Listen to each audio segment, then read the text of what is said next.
Contestant number 2, Tim Linger. Tim Linger, contestant number 2.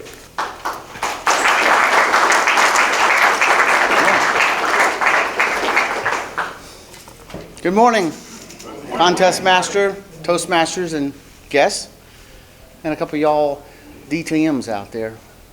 So let's talk about Carson's speech.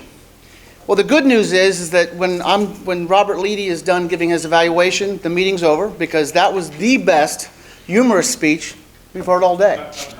It was fun and funny all the way through. So in about 15 minutes, we can all go home. Help yourself to some breakfast. But in all seriousness, what did Carson do right? Nobody? All right.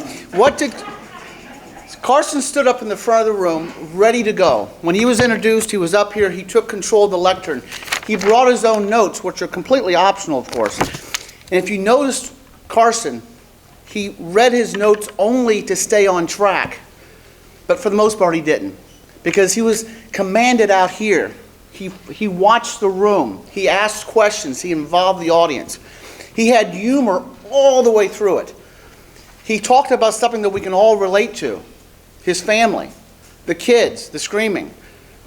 We had 2 kids because, well, we didn't want 3. And at the birth of before the second child was born, he brought a prop. Or maybe he didn't. But it sort of seemed like he had a prop, the pregnancy test. Funny. Carson had a lot of body language. His hands were waving. His body was moving. His vocal variety, quite amazing.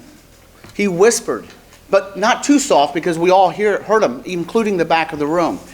He was loud. He talked about Christmas. I think that's a pretty cool town.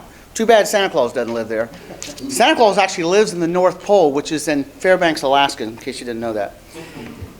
Carson's vocal variety, he spoke professionally. He spoke computer language, Orwellian nightmare, which that's computer language. He spoke redneck. He sang to us. He had all the parts to a great speech. And then to make it a humorous speech during the humorous speech contest, I just think just added to everything. Towards the end, he talked about, well, in the middle, he talked about being a gentleman, talked about being a parent, and then he closed.